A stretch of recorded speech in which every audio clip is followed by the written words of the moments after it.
hari ini apa dengan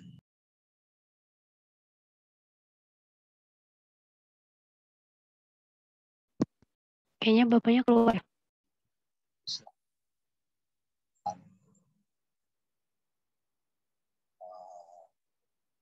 Ada tiga sumber acara dalam Islam, Al-Quran dan As-Sunnah serta ijtihad sebagai dasar utama kita dalam hidup, bukan hanya dalam kaitan keagamaan, tapi juga dalam kehidupan. Itu bertumpu pada tiga sumber tadi. Sehingga nanti ketika kita mendasarkan diri pada sumber nilai Islam, maka apa yang kita lakukan akan Islami. Nah, kalau Islami itu tidak harus seragam, ya. Yang seragam itu hanya dalam ibadah, sholat, puasa, haji, seragam. Dan itu sebetulnya berkaitan budaya akan ada keragaman budaya di kalangan umat Islam sendiri. Orang Islam Indonesia tentu berbeda dengan orang Islam di Eropa, Islam negara-negara Barat. Yang samanya adalah kaitan dengan ibadah, sholat, puasa, haji itu sama. Di luar itu bisa berbeda, tetapi sama-sama Islam. Berdasarkan pada sumber-sumber syariat. Jadi dalam kaitan budaya seperti pernah disinggung dalam makalah tentang budaya, keragaman budaya itu terjadi. Jadi jangan berpikir bahwa kalau umat Islam itu semuanya seperti berdasarkan diri pada sumber-sumber Islam, semua akan seragam. Tidak. Dalam konteks keseharian, konteks budaya terjadi keragaman. Tinggal apakah keragaman itu benarkan secara syariat atau tidak. Bisa ini berbeda tapi sama-sama benar. Ya. Cara misalnya berpakaian kan itu nutup aurat. Sama-sama nutup aurat. Walaupun modelnya, warnanya, gayanya berbeda, tapi prinsip sama ya. Islami juga sudah prinsip dasarnya adalah nutup aurat. Misalnya seperti itu. Demikian juga hal-hal lain yang berkaitan dengan konteks budaya akan ada. Kalau sekarang sering ramai gitu ya, kaitan budaya.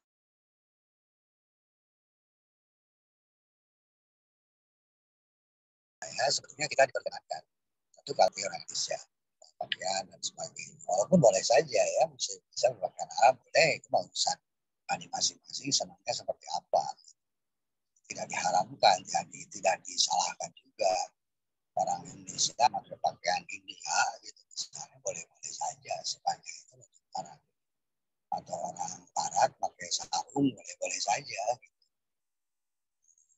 Sepanjang itu untuk orang, atau orang Indonesia pakai pakaian seperti Jepang misalnya boleh gitu. Jadi yang jelas prinsipnya adalah Barat. Nah, yang prinsip-prinsip dasar tadi Al-Quran misalnya itu bicara tentang prinsip. Jadi tidak semuanya detail, ya. Tidak detail, tidak semua diatur secara detail. Jadi diperlukan breakdown sampai jadi hukum. Hukum itu ada 5, wajib, sunat, fitrah, haram. Jadi ketika Quran perintahkan, maka hukumnya bisa wajib, bisa sunat. Jangan ujuk-ujuk karena ada perintah di Quran lalu hukumnya wajib, tidak. Harus dianalisis breakdown sehingga menjadi wajib atau sunat. Ketika ada larangan misalnya dalam Al-Quran maupun hadis, itu tidak serta-merta dia haram. Bisa jadi haram atau bisa jadi makruh. Ini ya kalau orang mengkaji secara tekstual, yang sekarang banyak terjadi ya di ceramah-ceramah yang teks saja karena Quran yang begitu maka wajib. Itu sebenarnya dia tidak mengkaji secara komprehensif, tidak mengkaji secara Ini kan diperintahkan oleh Al-Quran, betul, tapi hukumnya bisa disunat. Gitu. Bahkan kan ada perintah dalam Al-Quran yang hukumnya jadi mubah. Kata perintah makan di Quran ada, dulu makanlah kalian, wasrobu dan minumlah kalian. Ternyata makan minum hukumnya tidak wajib, tapi mubah. Seperti itu. Atau ada pelarangan, tidak selalu berkonotasi dilarang, misalnya dalam bahasa. Di sini perbedaan, sehingga nanti bisa terjadi perbedaan di dalam penetapan hukum. Yang tekstual pasti hukumnya seringnya itu dua saja. Yang sehingga sebetulnya tidak demikian. Hukum Islam itu ada 5. Wajib, sunat, dalam konteks keseharian itu konteks budaya. Islam dalam tata budaya Indonesia bisa saja pakaian seperti apa yang tidak selalu harus seperti orang Iran, orang Arab, misalnya. Dalam konteks keseharian kita orang Indonesia, nah itu tidak harus merasa bahwa sudah berpakaian seperti orang Arab merasa paling Islam. Tidak, yang paling Islami. Dan yang Islam itu yang sudah berperan bagi Islam dan segala macam. Jadi ini kajian komprehensif ya. Sampai dilaksanakan syariat Islam itu tidak harus seperti di negara tertentu. Syariat Islam bisa dilaksanakan di Indonesia sepanjang apa prinsip-prinsip misalnya dilaksanakan. Itu kira-kira sebenarnya. Silakan kalau ada pertanyaan barangkali Anda siapkan, masih ada. Ini tanggal berapa kita berakhir tuh? Lihat di kalender akademik, Marcel. Tanggal berapa kita berakhir kuliah? Kalau lihat di kalender akademik, perkuliahan terakhir itu akhir Mei, Pak. Jadi Juni itu sudah UAS. Juni udah UAS. Ya. Jadi kita sekarang tanggal berapa? Tanggal 17 ya. Jadi 1 kali lagi barangkali kerja ya.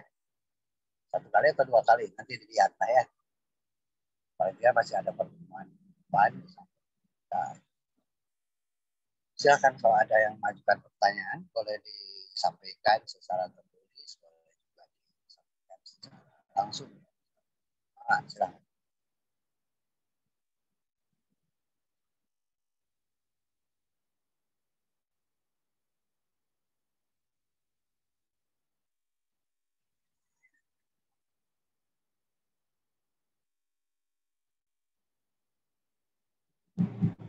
Silakan yang hadir 3 orang nih hadir hari ini.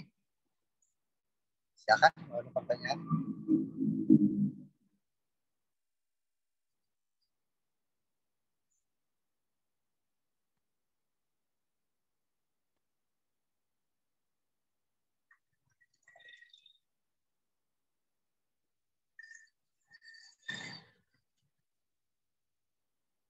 Silakan Karisma, barangkali Andita, Desta, pertanyaan dari apa yang disampaikan dari awal perkuliahan kita sampai kala terakhir, barangkali yang penasaran atau hal-hal lain di luar itu nggak silakan bebas.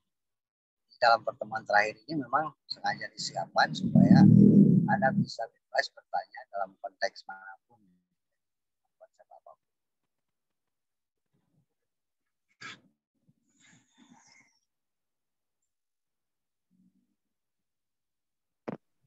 Kalau dari saya belum ada, Pak. Barangkali dari yang lain dulu. Coba diatur dulu, Karisma. Iya, barangkali dari yang lain ada yang ingin bertanya.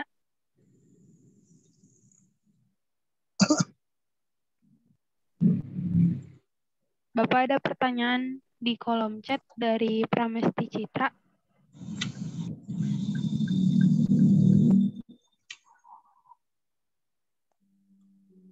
Apa mau saya bacakan saja, Pak? Ya, Bapak sudah baca ya. Oke. Ya. Ada yang sekarang itu cukup ramai juga ya, child free ya. satu budaya. Sebenarnya itu di Jepang muncul karena di Jepang itu kan orang-orangnya workaholic gitu ya, tidak kerja, makanya tidak sempat gitu, harus mengurus anak dan sebagainya.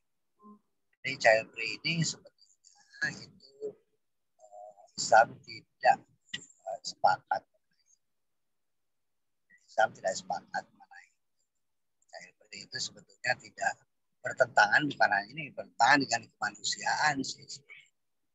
Tapi jika misalnya child free itu semua orang menganut itu, ya tidak akan ada turunan. Berakhirlah sejarah manusia, kan itu sangat tidak manusiawi. Termasuk karena anak bukan hanya sekedar bagaimana meneruskan sejarah kemanusiaan, tapi juga ada nilai-nilai ritual di dalam ketika seseorang menikah sudah ibadah. Punya anak, hamil itu ibadah. Urus anak pun ibadah.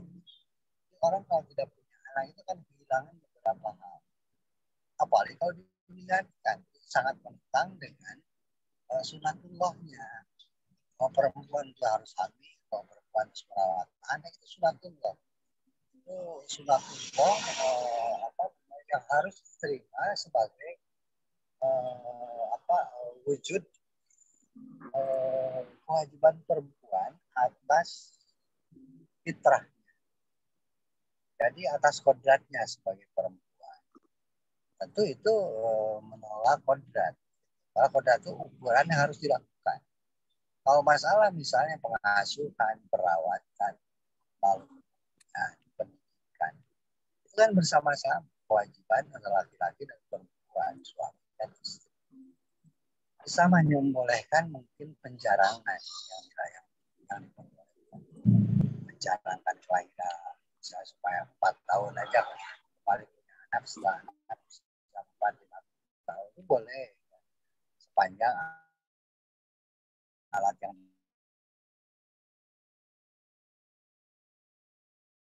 bahwa dia tidak mau. Sebenarnya itu sudah keluar dari konsep Islam, konsep materialis. Sebenarnya untuk apa hidup itu? Apa hidup? Kalau semua untuk nyari duit, kan duit itu apa sebetulnya kan? Jadi sebetulnya yang manusia beragama apapun itu yang dicari kebahagiaan. Hanya jangan terjebak kebahagiaan oleh hanya aspek material. Inilah berpikir materialisme seperti itu.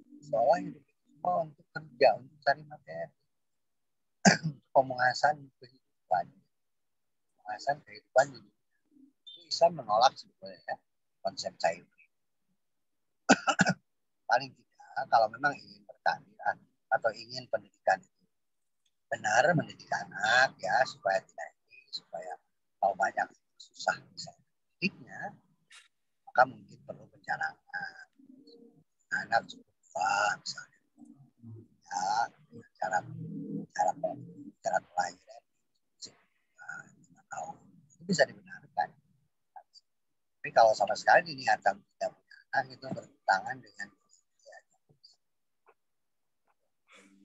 coba kamu pikirkan aja lebih lanjut lagi. Sebenarnya kalau nanti setelah menikah sebetulnya Anda itu nyari apa? Nyari duit 100%, 24 jam waktu ya kamu oleh suami dan istri kan tidak. Ada naluri manusia sebagai suami, sebagai istri. Ada kebutuhan. Salah satu kebutuhan itu adalah berketurunan. Bapak yakin kok. Jadi kalau penganut child free itu akan menyesal suatu hari, hari tuanya akan menyesal banget. Akan terasa banget butuhnya anak, butuhnya turunan. Mungkin karena berkembang baru tahun-tahun akhir tahun ini, barangkali mereka mengalami gitu ya. Mereka yang sedang enak-enaknya muda gitu. Pada suatu hari itu akan butuh sekali turunan. Kalau itu terjadi, sama sekali tidak ada turunan, tidak ada anak, itu ada sesuatu yang hilang. Yang hilang suatu hari. Ada yang dirindukan oleh dia. memiliki anak itu sebuah kebutuhan, bukan hanya kebutuhan fisik, tapi kebutuhan kerohanian. Anak yang hasil dari ibu sendiri, ada kebutuhan. Bolehlah sekarang teriak-teriak, saya nggak mau direpotkan, mau dibikin capek, mau jangan nanti didikan malah tidak benar gitu ya, dan sebagainya. Bolehlah sekarang teriak-teriak, dan suatu hati akan merasakan bahwa yang namanya anak sebuah kebutuhan, butuh kita untuk menyalurkan kasih sayang kepada anak yang beda dengan kasih sayang kepada orang lain.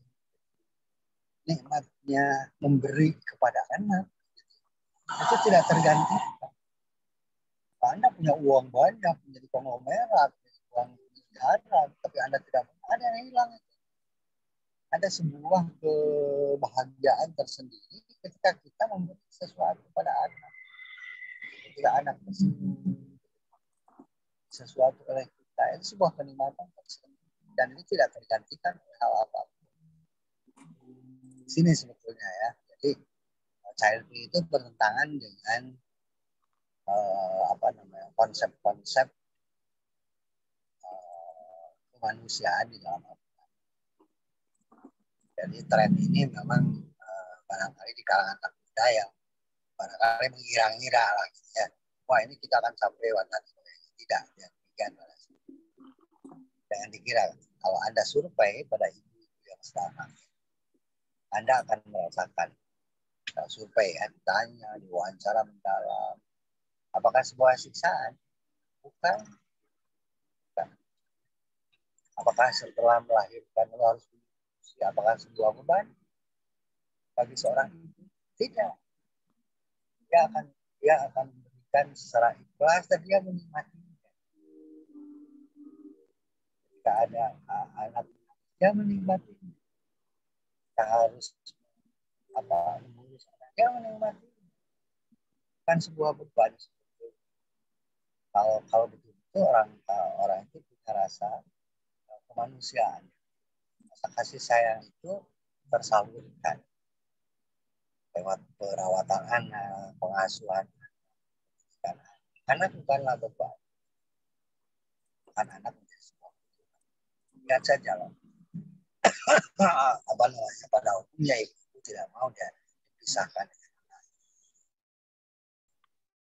Walaupun dipisahkan itu sebetulnya mungkin saja dilihat sepintas itu seolah mengurangi beban.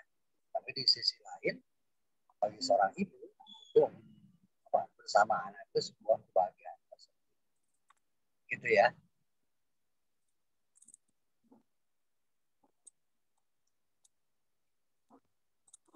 Gimana? Siapa yang bertanya tadi? Pramesti ya. Silakan, yang lain silakan. Siapa lagi Karisma?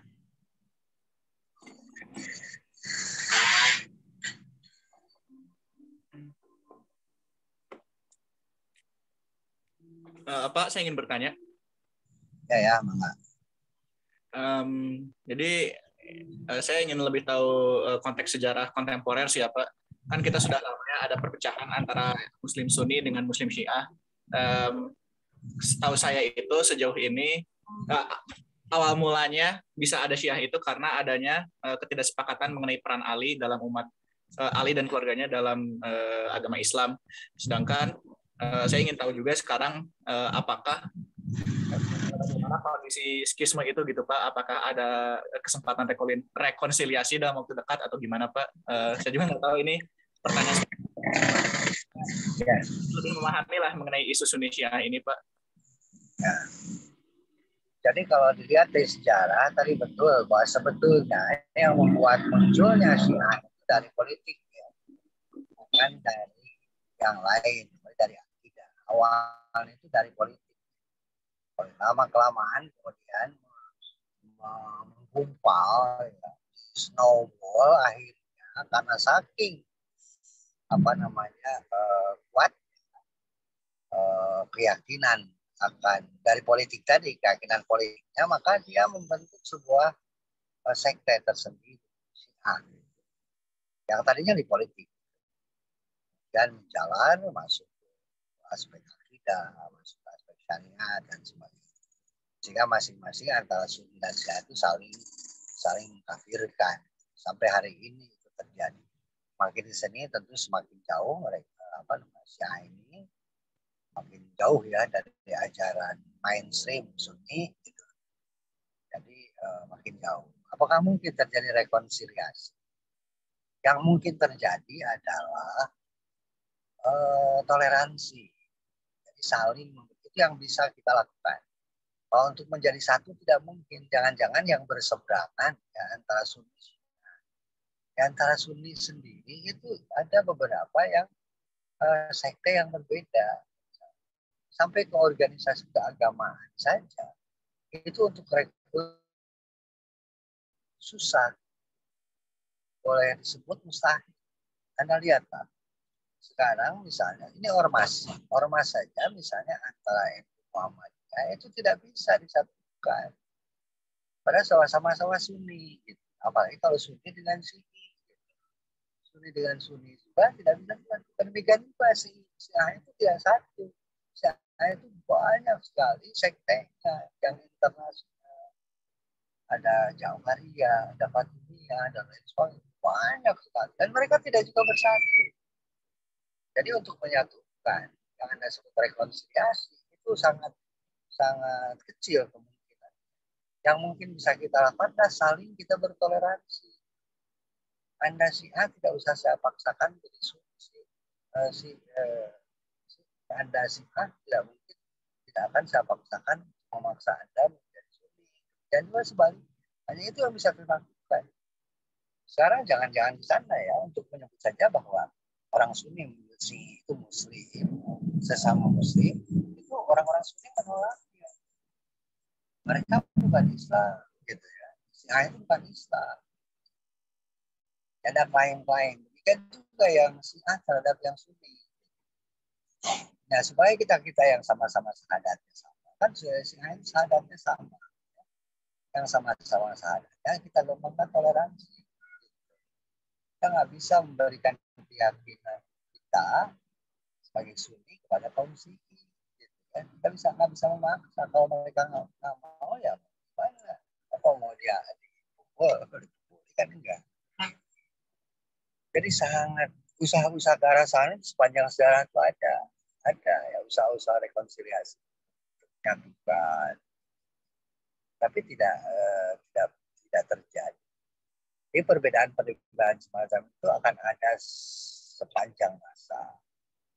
Ya di antara kita juga yang Sunni dari 4 mazhab fikih misalnya, yang Sunni gitu ya, tapi Maliki, Hanafi, itu kan tidak bisa kita satukan satu mazhab. Ya tidak bisa. Karena sangat mungkin Islam itu terjadi perbedaan sudut pandang di antara umat Islam. Nah, itu sangat manusiawi. Ya. Di Al-Quran itu disebut mungkin terjadi. Walaupun Quran satu, tapi perspektif penafsiran itu bisa beragam. Yang penting kan keyakinan saja bahwa yang kita lakukan itu sesuai dengan Quran. Yakini saja dalam hal ibadah itu. Ini yang dilakukan Rasul yakini. Itu menjadi sah sebuah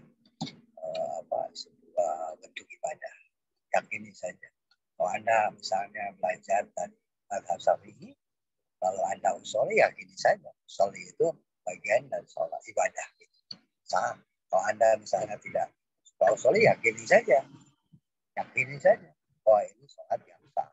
Jadi standarnya. Jadi Nabi mengajarkan seperti itu. Tidak terlalu jelimet. Yakini saja. Ada dasarnya sudah ketemu. Anda yakini. Apa yang Anda baca, yakini itu sah lagi. Kalau masalah diterima dan tidak, itu hak prerogatif Allah. Jangan mengklaim dulu. Nah, kalau Anda tidak suka usoli, ya usoli tidak diterima. Itu hak prerogatif Allah. Tapi yang bisa kita pelajari sah atau tidak. Nah, ketika sah itu, maka standarnya adalah keyakinan. Yakin Anda itu sesuai dengan apa yang disampaikan oleh Rasulullah, sah bagi kita. walaupun berbeda dengan yang lain. Jadi seperti itu ya, di antara internal kita aja yang Sunni itu ada keragaman, apalagi tambah dengan yang Sunni yang dari dulu memang berseberangan, yang dimulai dari berseberangan politik, kemudian mencari justifikasi supaya tindakan mereka benar. Itulah dalil-dalil mereka, dalil-dalil apa? Tentu makin di sini makin panjang ya. Antara mereka sendiri kan ada beragaman sekte internal. Gimana sikap kita di Indonesia? Ada nggak usah juga kita terlalu misalnya memaksakan mereka tidak boleh hidup di Indonesia. Itu juga tidak boleh, tidak benar kita melakukan itu. Ini negeri silahkan siapapun, syukur kalau semuanya muslim, kalau ada tempat muslim, itu apa layak itu. Dan juga sih, kan juga Ahmadiyah. Karena aspek keyakinan tidak bisa kita paksakan, gitu, supaya seperti kita, misalnya. Apa namanya? Mestinya pendirian kita ya. Kita tidak setuju memang, tidak setuju. Wah, bisa jadi ini kafir kalau seperti itu Pak, ya bisa jadi. Tapi kita tidak bisa mengusir mereka. Gitu. Mengusir mereka. Jadi kembangkan toleransi. Jangan-jangan toleransi antar Sunni Syiah, antar Islam dan non-Islam pun kita bertoleransi. Bahkan ateis juga kita toleransi. Kita hargai silakan. Kita nggak ada paksaan. Islam juga mengajarkan jangan paksa dalam agama. Itu standar kita. Paksa, biarkan aja. Itu ya. Kalau jelas itu misalnya antara kecuali misalnya ini betul-betul pelanggaran dosa yang diakui oleh semua mainstream muslim baik itu Sunni maupun Syiah, curi, zina, sama itu di Sunnah dan Syiah juga diharamkan. Kalau kita menolak di sini misalnya pantas gitu ya, memang kita harus menolaknya. Tapi dalam kaitan keyakinan kita tidak bisa menolak. Dalam kaitan yang lain, misalnya yang semua sepakat bahwa sholat wajib, bahwa zina itu haram, nah kita sepakat itu harus kita perjuangkan supaya itu hilang. Paling tidak terkurangi. Gitu. Kalau hilang sama sekali, sekarang kan tidak mungkin juga. Gitu. Ya, kita bisa tanya akan hidup sampai kiamat. Tapi paling kita berjuang terus melawan setan. Nah gitu ya, siapa tadi? Fadilah Sidik ya. Terima kasih Pak. Silakan kalau masih penasaran mangga silakan. Iya dari yang lain barangkali ada, silakan raise hand atau kasih pertanyaannya di kolom chat. Silakan. Anda manfaatkan kuliah. Jadi, tuliskan pertanyaan itu sebelum kuliah. Sekarang tinggal bacakan atau tinggal Anda tuliskan. Sehingga sisa kuliah ini akan memiliki makna yang lebih. Gitu ya. Sengaja Bapak sisakan itu supaya menampung beragam pertanyaan yang mungkin terlontarkan selama perkuliahan berlangsung dalam seminar. Silakan saatnya sekarang. Silakan, siapa lagi Karisma?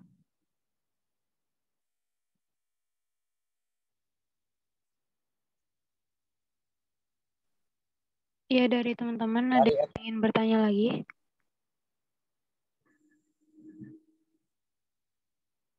Ya, kita sampai jam 5 aja ya, ada 20 menit lagi.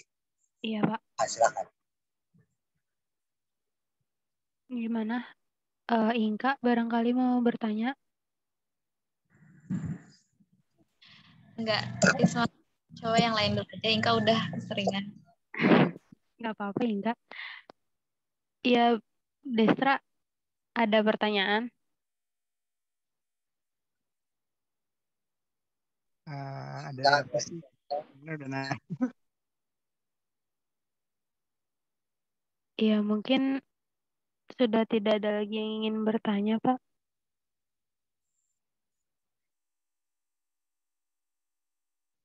silakan. Kali pertanyaan nih.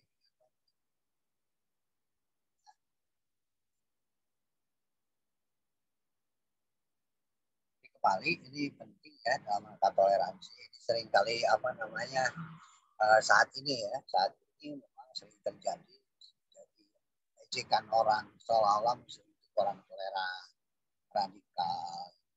Ini harus jadi kita paham bersama. Sebetulnya fanatisme terhadap agama itu harus bahwa kita membenarkan Islam sebagai muslim itu harus. Tapi kita tidak bisa memaksakan kebenaran yang kita yakini pada orang lain. Jadi sementara ini yang disebut radikal juga kita tidak sepenuhnya benar. Kalau kita misalnya sesama muslim dan sholat, itu bagus saja, bukan radikal. Bukan radikal. Kita memperlihatkan misalnya haji itu bukan radikal. Ada orang sekarang yang tidak suka kan muslim sendiri gitu. Kritik orang Islam sendiri sebetulnya tidak salah banget gitu. Yang tidak kita lakukan itu adalah memaksakan orang lain seperti kita musuhi orang muslim, tidak usah dimusuhi. Kita bertetangga yang baik bagi orang-orang muslim. Mereka melaksanakan ritual mereka di gereja, ya kita hormati kan toleransi kita. Tapi jangan kita ikut serta di dalam saking toleransi. Itu salah itu. Kita lihat kan ada orang pegang rebana terus sholawatan di gereja, ngapain?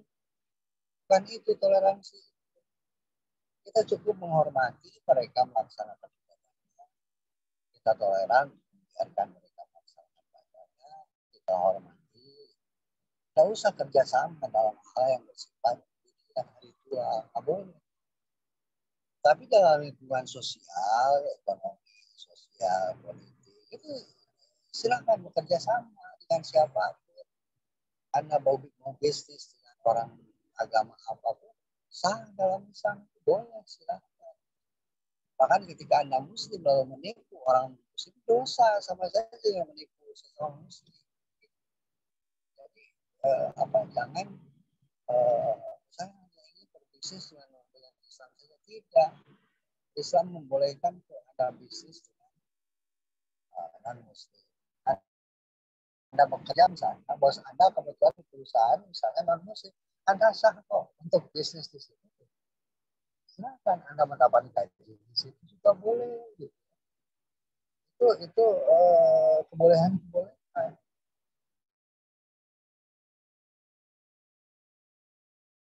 Tidak boleh itu kalau bos Anda tidak boleh.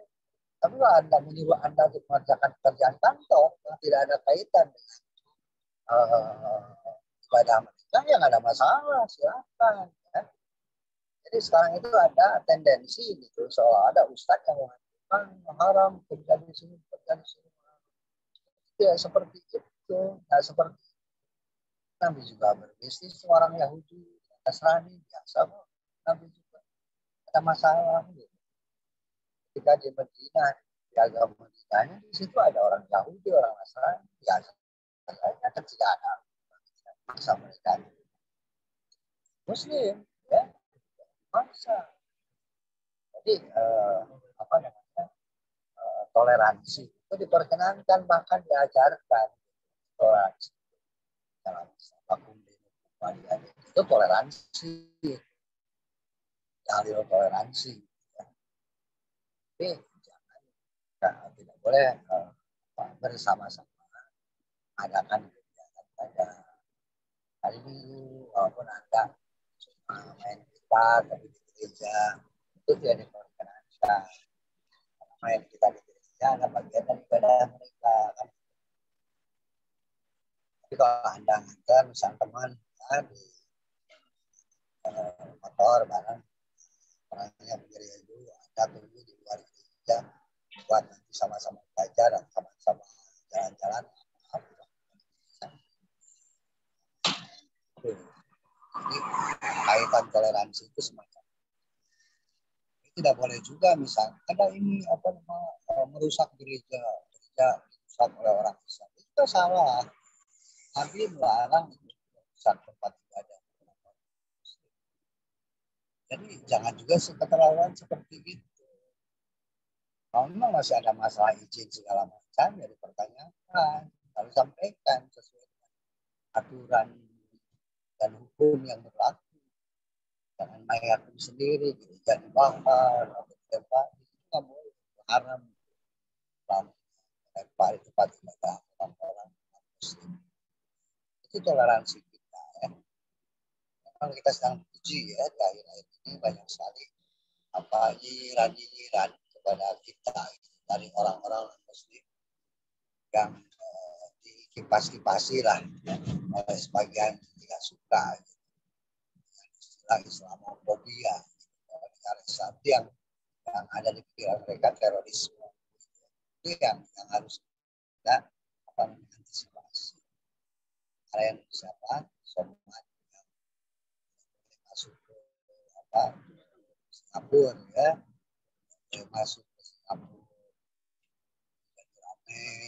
itu akibat apa? Islamofobia, seolah sama teroris. Kalau teroris kenapa dibiarkan dia ditangkap kan? Kenapa cuma dipindahkan saja? Tangkap saja kalau ada bukti bahwa teroris. Ini sengaja memang bentuk supaya diskreditkan ulama yang kebetulan sedang trending, sedang dipakai banyak umat dan disukai oleh sebagian dari kita ya, kadang-kadang dari umat Islam sendiri yang merasa bawahnya terganggu karena somat. Juga kita lihat kita kritik bagi tokoh-tokoh Islam supaya mau bersatu lah. Kenapa sih mesti iri kalau ada orang terkena? Kan kritik boleh lah, tapi ada argumentasinya, dasar-dasar rujukannya. Ada salahnya. Nah, siapapun, kiai seperti apapun, dia adalah manusia, pasti ada salahnya. Dan malaikat. Kaitan radikalisme, toleransi itu kita harus waspada ya, sampai kemudian terpancing, terjebak, sehingga ada argumen bagi orang-orang tidak suka untuk mendiskreditkan kita. Karena itu kita ajarkan Islam itu sangat toleran, toleransi itu boleh, tapi tidak boleh itu kerjasama dalam hal ibadah dan tidak dalam hal lain kita bekerja sama. Toleransi. Kita kebablasan. Itulah ya. Saudara-saudara, kaitan dengan kata persatuan sunnah sunni susah untuk diwujudkan ya. Jadi friksi itu perbedaan terjadi sejak Nabi wafat. Ketika Nabi wafat, maka tidak rujukannya tidak ada. Ketika Nabi ada kan ada sesuatu itu yang dirujuk ya. Kalau semua orang mengacu pada Nabi, setelah Nabi mengatakan sesuatu, semua sepakat. Setelah Nabi tidak ada rujukan. Jadi ketika merujuk pada Quran maupun kepada hadis, itu sangat mungkin terjadi perbedaan penafsiran yang mungkin terjadi perbedaan dalam pikiran umat, termasuk itulah saudara-saudara karisma ya. Mungkin yang bisa kita lakukan hari ini karena Bapak masih tol dan selanjutnya insya Allah kita masih bertemu. Kita lihat dan tolong dipersiapkan itu tanggal berapa? Tanggal 20-an kan. Dan 20-an. Jadi siapkan pertanyaan-pertanyaan dan kan insya Allah sesuai dengan kalender mungkin akhir. Dan sebelum nanti juga Bapak komunikasikan bagi yang kekurangan untuk nilai terbaik, maka Bapak akan kan mungkin Bapak akan sampaikan jika masih ada kekurangan sana sini di antara kalian yang mungkin capai nilai optimal. Karena kita ingin nilai kamu di SPH ini optimal. Nah itu kalau ada yang kurang pasti Bapak akan sampaikan pada KM atau pada grup ya. Sekian saja hari ini kita lanjutkan ya Bapak kemarin nggak bisa masuk karena sangat padat. Hari ini juga Bapak terlambat karena masih keluar. Sekian saja hari ini kita tutup dengan bacaan dalam bersama-sama. Alhamdulillahirrahmanirrahim. Assalamualaikum warahmatullahi wabarakatuh. Waalaikumsalam warahmatullahi wabarakatuh. Terima kasih Pak.